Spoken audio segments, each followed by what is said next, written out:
presented by DD Films Maithili. उमरल जवानी पड़े पानी पानी हम जोशियानी तोहरे राजा जानी। उमरल जवानी के पड़े पानी पानी हम जोशियानी तोहरे राजा जानी। ये तने के बाटे हमारा दुख सखी मारे बता दुख सखी। ये तने के बाटे हमारा दुख सखी मारे बता दुख सखी।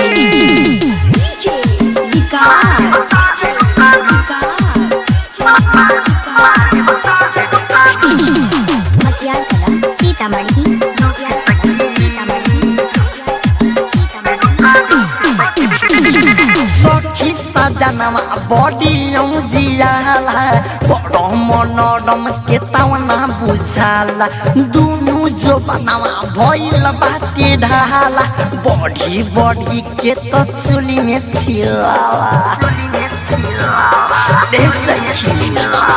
सखी सजनवा बॉडी जियाला बड़ मनोरम के तवना बुझाला दुनु जो बनवा भइल बाटे ढाला बढ़ी बढ़ी के तो चोली में छिलाला।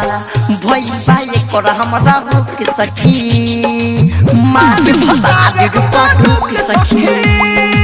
भई बाई करे हमरा रुक सखी मार भता रुक सखी। ओम साई डिजिटल रिकॉर्डिंग स्टूडियो ढाका सीतामढ़ी।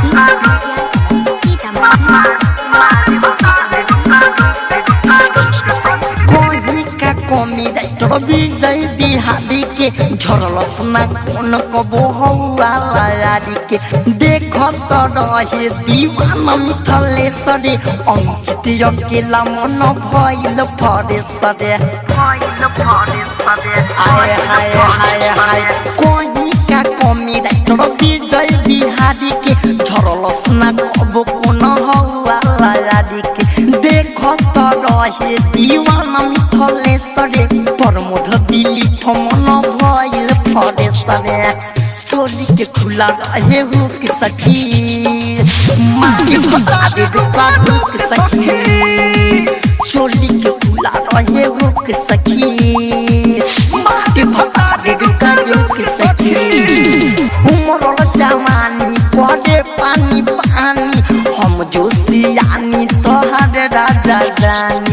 उमरल जवानी के पड़े पानी पानी हम जोशियानी तोहरे राजा जानी।